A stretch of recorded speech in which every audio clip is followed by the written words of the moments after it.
May I know how the Pentagon navigating its military and security partnership with Bangladesh, given the U.S. public designation of immediate past Army Chief of Bangladesh, General Aziz, due to his involvement in significant corruption, the country is moving in the wrong direction with extreme violation of human rights and democratic rights.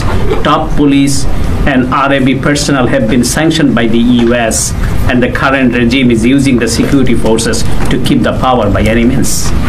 Yeah, thanks for the question, and welcome to the briefing room here. As you're aware, and as you highlighted, the State Department has designated General Ahmed for significant corruption. They did this back in May. That designation reaffirms the U.S. commitment to strengthening democratic institutions and the rule of law in Bangladesh, and the department supports the anti-corruption efforts that are being taken there. And I would just, conclude by saying that the U.S. does have a close bilateral defense relationship with Bangladesh in support of shared values and interests, such as a shared, free and open Indo-Pacific and maritime and regional security. So just leave it there. Asaduzzaman, Atiur Rahman, Benji সাহেব, সেনাপ্রধান আজিজ, একে বেরিয়ে এসেছে অনেক দুর্নীতির অভিযোগ। এদেরকে কিছু করতে পারবে না আইন, কারণ এরা অনেক সম্পদের মালিক এবং বর্তমান ক্ষমতাসীন সরকারের লোকেরা, তাই এদের বিচার হবে না এই সমাজে। এদের যদি বিচার হয়, সরকার ক্ষমতা হারাবে, কারণ এদের কারণে টিকে আছে সরকার। পুলিশকে ব্যবহার করে টিকে আছে সরকার, আর পুলিশের বিরুদ্ধে, র্যাবের বিরুদ্ধে, ক্ষমতাসীনদের বিরুদ্ধে যদি কোনো দুর্নীতির অভিযোগ ওঠে, তাদেরকে যদি গ্রেপ্তার করা হয় বা হেনস্থা করা হয়, তাহলে কিন্তু এই সরকার একদিনও টিকবে না। কারণ পুলিশ টিকে থাকা মানে সরকার টিকে থাকা, আর পুলিশের বিরুদ্ধে অভিযোগ করা মানে সরকারের পতন। আর এদিকে অনেক পুলিশের বিরুদ্ধে যে রিপোর্ট উঠে এসেছে গণমাধ্যমে, পুলিশ প্রেস ব্রিফিংয়ে বলে দিয়েছেন এবং হুমকি দিয়েছেন কোনো পুলিশের বিরুদ্ধে কোনো গণমাধ্যম নিউজ করতে পারবে না। কারণ কোনো নিউজ করতে গেলে অনুমতি নিতে হবে, কারণ পুলিশের সম্মানে এবং আত্মসম্মানে আঘাত লাগে এই বিষয়টা। যার কারণে বলা হয়েছে পুলিশের বিরুদ্ধে বা র্যাবের বিরুদ্ধে কোনো নিউজ করতে পারবে না কোনো গণমাধ্যম। আসসালামু আলাইকুম প্রিয় দর্শক, আশা করছি সকলেই ভালো আছেন। প্রিয় দর্শক, যুক্তরাষ্ট্রে একটি প্রেস ব্রিফিংয়ে কড়া বার্তা দিয়েছে। দর্শক, সেনাপ্রধান আজিজকে কিন্তু মার্কিন নিষেধাজ্ঞা দেওয়া হয়েছে, এবং গতকাল প্রেস ব্রিফিংয়ে বাংলাদেশের এক সাংবাদিক প্রশ্ন করেছিল, বাংলাদেশের সেনাপ্রধানকে যে মার্কিন নিষেধাজ্ঞা দেওয়া হয়েছে, এদিকে কিন্তু তার তালিকায় আরও পড়েছে বেনজির আহমেদ, মতির রহমান, আরও পুলিশের ঊর্ধ্বতন কর্মকর্তা। যুক্তরাষ্ট্র থেকে বলা হয়েছে সবাইকে মার্কিন নিষেধাজ্ঞা দেওয়া হবে, কারণ তারা যুক্তরাষ্ট্রে যেতে পারবে না। যারা দুর্নীতি করেছে, রাষ্ট্রের সম্পদ মেরে দিয়েছে, জনগণের সম্পদ আত্মসাৎ করেছে। প্রিয় দর্শক, কথা হলো যুক্তরাষ্ট্রে তারা যেতে পারবে না, সমস্যা নেই, অন্য অন্য দেশে তো যেতে পারবে। সিঙ্গাপুর আছে, কানাডা আছে, মালয়েশিয়া আছে, দুবাই আছে, অনেক দেশ রয়েছে। তারা সেসব দেশে গা ঢাকা দেবে, যেমনটি দিয়েছেন বেনজির আহমেদ। বেনজির সাহেবের সম্পদের পাহাড় যখন গণমাধ্যমে উঠে এসেছে, দুদক কিন্তু পর্যবেক্ষণ শুরু করে দিয়েছে। সেই মুহূর্তে বেনজির সাহেবের যদি 33টি অ্যাকাউন্ট জব্দ করত আর সকল সম্পদ যদি ক্রোক করত, তাহলে কিন্তু ফেসে যেত বেনজির সাহেব। প্রিয় দর্শক, শুধু তার সম্পদ কিন্তু ক্রোক করেছে, অ্যাকাউন্ট নয়, তার 33টি অ্যাকাউন্ট ছিল। একজন ব্যক্তির কিন্তু 33টি অ্যাকাউন্ট প্রয়োজন পড়ে না, মাত্র 2-4টি অ্যাকাউন্ট হলেই চলে। সেখানে তার 33টি অ্যাকাউন্টে ছিল 600-রও বেশি কোটি টাকা। প্রিয় দর্শক, আর বেনজির আহমেদ আগে থেকেই 60টি পাসপোর্ট কার্ড করে রেখেছিল, কারণ যে কোনো মুহূর্তে তিনি বিপদে পড়তে পারেন, তাই তিনি দেশ থেকে যেন পালিয়ে যেতে পারে, যার কারণে কিন্তু 60টি কার্ড আগে থেকে করে রেখেছিলেন। যখন তিনি দুর্নীতিতে ফেসে যাচ্ছিলেন, সেই মুহূর্তে তার স্ত্রীর চিকিৎসার জন্য সিঙ্গাপুরে রওনা দেন। সিঙ্গাপুরে রওনা দিলেন তার স্ত্রীর চিকিৎসার জন্য, কিন্তু তার স্ত্রীর আগে কি অসুখ হয়নি? যখন দুদক অভিযান বা দুর্নীতির তথ্য পেল, তখনই কি পালাতে হবে? কারণ বেনজির সাহেব জানেন তিনি যদি একবার দেশে গ্রেপ্তার হয়, তার জন্য বিপদ রয়েছে। তাই তিনি তার স্ত্রীকে নিয়ে সুকৌশলে দেশ ছেড়ে বিদেশে পালিয়ে গিয়েছেন। এবং জুন মাসে গত 22 তারিখে দুদকের সাথে ফোন আলাপে তার কথা হয়েছিল, দুদকের সাথে তিনি সাক্ষাৎ করতে আসবেন বাংলাদেশে।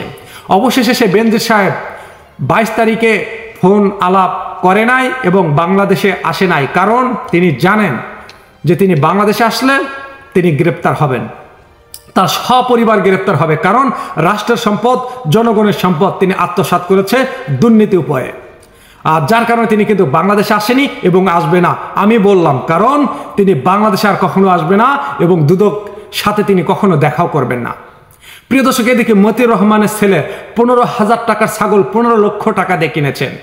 তার কিন্তু দুর্নীতি, তার বিরুদ্ধে যে অভিযান উঠেছে এটা কিন্তু আপনাদের কারণে, কারণ আপনারা যদি তার পোস্টে কমেন্ট না করতেন, যদি ভাইরাল না করতেন, তাহলে কিন্তু তাদের চোখে পড়তো না। ছাগলকে কেন্দ্র করেই তিনি কিন্তু ফেঁসে গেলেন।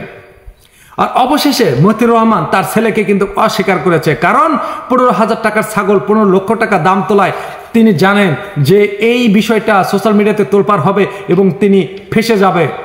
তাই তিনি কি করেছেন, তার ছেলেকে অস্বীকার করেছেন। অবশেষে তিনি মাথা নাড়িয়ে করে দেশ থেকে পালিয়েছেন। আপনারা যদি আজকে পোস্ট কমেন্ট না করতেন, তোলপাড় না করতেন, তিনিও কিন্তু ধরা পড়তেন না, কারণ তিনিও একজন ঊর্ধ্বতন কর্মকর্তার মধ্যে একজন। সেনাবাহিনীর আজিজ সেনাপ্রধান, তাকে কিন্তু মার্কিন নিষেধাজ্ঞা দেওয়া হয়েছে, তিনি যুক্তরাষ্ট্র যেতে পারবে না। সমস্যা নেই, তিনি যুক্তরাষ্ট্র যেতে না পারলে বিভিন্ন দেশ আছে, সেসব দেশে যেতে পারবে। প্রিয় দর্শক, গতকাল প্রেস ব্রিফিংয়ে যুক্তরাষ্ট্রে কঠিন বার্তা দিয়েছেন, যাদের বিরুদ্ধে দুর্নীতির অভিযোগ উঠবে তাদেরকে মার্কিন নিষেধাজ্ঞা দেওয়া হবে, তার পরিবার সহ তারা যুক্তরাষ্ট্রে যেতে পারবে না। প্রিয় দর্শক, এইদিকে বেনজির আহমেদ কিন্তু কোথায় আছে, কোথায় ঢাকা পড়েছে বা কোথায় তিনি গা ঢাকা দিয়েছেন কেউ জানে না। তার পিছনে সাপোর্ট রয়েছে, অনেক বড় মাপের মাফিয়া রয়েছে তার পিছনে। মাফিয়া যদি না থাকতো তাহলে তিনি দেশ থেকে কিভাবে চলে গেলেন, কিভাবে গা ঢাকা দিলেন? তার তো সিম আছে, তারপরে যেহেতু ডিজিটাল বাংলাদেশ, অনেক কৌশল রয়েছে তাকে ধরার, কিন্তু তাকে ধরা হচ্ছে না। এভাবে 9-6 করে সময়টা পার হয়ে যাবে, বেনজির কখনো গ্রেপ্তার হবে না। অবশেষে আবারও দুর্নীতির অভিযোগ উঠে এসেছে বেনজিরের শ্বশুর এবং শালকের নামে। বেনজির শুধু তার নামে সম্পদ গড়েনি, তিনি যে পরিমাণে সম্পদ গড়েছে, একটি জেলার 4 ভাগের মধ্যে 3 ভাগ তিনি ক্রয় করেছেন। অবশেষে আর 1 ভাগ কিনলে পুরো জেলাটাই কিনে ফেলবেন বেনজির আহমেদ। প্রিয় দর্শক, বেনজির তার শালক, তার শালী, তার শ্বশুর, তার স্ত্রী, তার ছেলে মেয়ে, তার জামাই, তার বাড়ির কাজের মেয়ে, তাদের নামে করেছে কোটি কোটি টাকার সম্পদ। তার রিসোর্ট জব্দ করেছে আদালত, তার যে সকল সম্পত্তি রয়েছে সব কিন্তু জব্দ করেনি এখন পর্যন্ত, কারণ তার যে অ্যাকাউন্টে রয়েছে 600 কোটিরও বেশি টাকা, সেটা কিন্তু তিনি অন্য অ্যাকাউন্টে পার করে নিয়েছেন। এটা কিন্তু রাষ্ট্রের সম্পদ, জনগণের সম্পদ, এদের কোনো বিচার হবে না, কারণ এদের পিছনে বড় বড় মাফিয়া রয়েছে। আর এই মাফিয়ার কারণে বেঁচে যাবে এরকম দুর্নীতিবাজরা। দর্শক, আপনারা যদি কমেন্ট বক্সে পোস্ট না করতেন ফেসবুকে, তাহলে কিন্তু আতিউর রহমান তিনিও বেঁচে যেতেন। ছাগলকে কেন্দ্র করে ফেঁসে গেলেন তিনি, অথচ মাথা নাড়িয়ে করে কিভাবে দেশ থেকে পালিয়ে গেলেন। তার আইডিতে কি লেখা ছিল না তিনি আতিউর রহমান? তার পাসপোর্ট ছিল না, তার আইডি কার্ড ছিল না, সব কিছু থাকার পরও তিনি দেশ থেকে কিভাবে পালিয়ে গেলেন? প্রিয় দর্শক, জনসাধারণ, গরিব, অসহায়, তাদের বিচার হবে এই সমাজে। যারা ঊর্ধ্বতন কর্মকর্তা, যারা গডফাদার, যারা মাফিয়া, তাদের কোনো বিচার হবে না এই সমাজে, কারণ তাদের টাকা রয়েছে, তাদের টাকার কাছে অনেকে বিক্রি হবে। তাদের পিছনে কেউ কথা বলবে না, কারণ কথা বলতে গেলেই তাদেরকে হিট করবে। জীবনের ভয়ে, সম্মানের ভয়ে তাদের পিছনে কেউ কথা বলবে না। প্রিয় দর্শক, দুদকের সাথে কিন্তু সাক্ষাৎ করার কথা ছিল। সময় চ্যানেলে কথা হয়েছিল মতিউর রহমানের, তিনি কিন্তু বাংলাদেশে আসার কথা এবং তিনি বলেছিলেন আসবে, দেখা করবে, তিনি কিন্তু আর আসবে না, তার ফোন কল বন্ধ। এদিকে আসাদুজ্জামান, ঊর্ধ্বতন একজন কর্মকর্তা, তিনি কিন্তু লাইভে এসে সময় চ্যানেলে বলেছিল তিনি কোনো দুর্নীতি করেনি। তার বিষয়ে যে দুর্নীতির অভিযোগ উঠেছে বলা হয়েছে তিনি তার ইনকামের টাকা দিয়ে সেই সকল সম্পত্তি করেছে, তিনি কিন্তু বাংলাদেশ আসার কথা এবং সাক্ষাৎ করার কথা। এখন পর্যন্ত সেই বিষয়টি সাক্ষাৎ হয়নি, সেটিও গা ঢাকা। দর্শক, আসাদুজ্জামান, আতিউর রহমান, বেনজির সাহেব, সেনাপ্রধান আজিজ একে বেরিয়ে এসেছে অনেক দুর্নীতির অভিযোগ। এদেরকে কিছু করতে পারবে না আইন, কারণ এরা অনেক সম্পদের মালিক এবং বর্তমান ক্ষমতাসীন সরকারের লোকেরা, তাই এদের বিচার হবে না এই সমাজে। এদের যদি বিচার হয় সরকার ক্ষমতা হারাবে, কারণ এদের কারণে টিকে আছে সরকার, পুলিশকে ব্যবহার করে টিকে আছে সরকার। আর পুলিশের বিরুদ্ধে, র্যাবের বিরুদ্ধে, ক্ষমতাসীনদের বিরুদ্ধে যদি কোনো দুর্নীতির অভিযোগ ওঠে, তাদেরকে যদি গ্রেপ্তার করা হয় বা হেনস্থা করা হয়, তাহলে কিন্তু এই সরকার একদিনও টিকবে না। কারণ পুলিশ টিকে থাকা মানে সরকার টিকে থাকা, আর পুলিশের বিরুদ্ধে অভিযোগ করা মানে সরকারের পতন।